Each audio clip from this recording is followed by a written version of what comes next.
A year after a beloved doctor was shot and killed inside Boston's Brigham and Women's Hospital, some staffers continue to have big concerns about workplace safety. Fox 25 Investigates has learned federal safety officials from OSHA have issued the hospital a hazard alert letter. New at 6, Fox 25 investigative reporter Carrie Kavanaugh is in Boston. Joins us live with a long list of the ways the feds say the Brigham can improve safety. Carrie?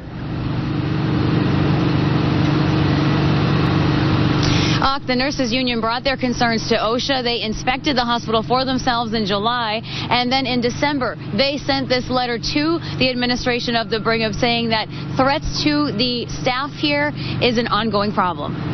If the nurses aren't safe, no one is safe. Patients aren't safe, visitors are safe, no one is safe. Trish Powers says her opinion is based on the 24 years she spent working as a nurse at Boston's Brigham and Women's Hospital. She says little has changed in the 12 months since tragedy struck their workplace. In fact, I feel less secure.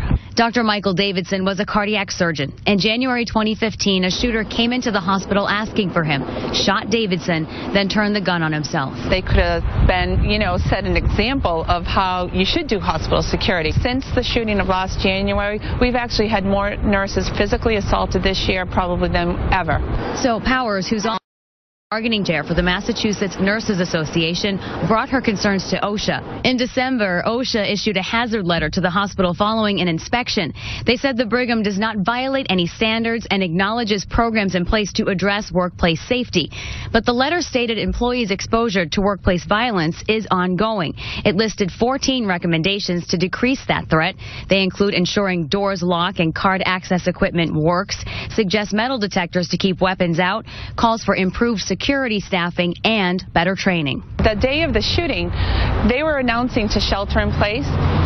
Most people had no idea what shelter in place meant. Brigham and Women's Hospital declined to speak on camera. A spokesperson emailed a statement saying, quote, "The safety of our patients, their family, and our staff is a top priority. We have worked extensively and in good faith with the nursing union to address their concerns and regret that they are exploiting the anniversary of the death of our beloved colleague in this way.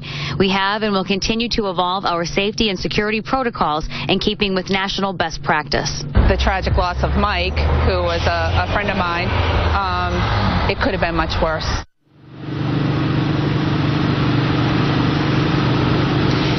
The nurses union really stressed that they believe this shooting was a tragedy, a tragic loss to the entire community, but they believe it only illuminated security issues that have been ongoing here for some time. Live in Boston tonight, Carrie Kavanaugh, Fox 25 News.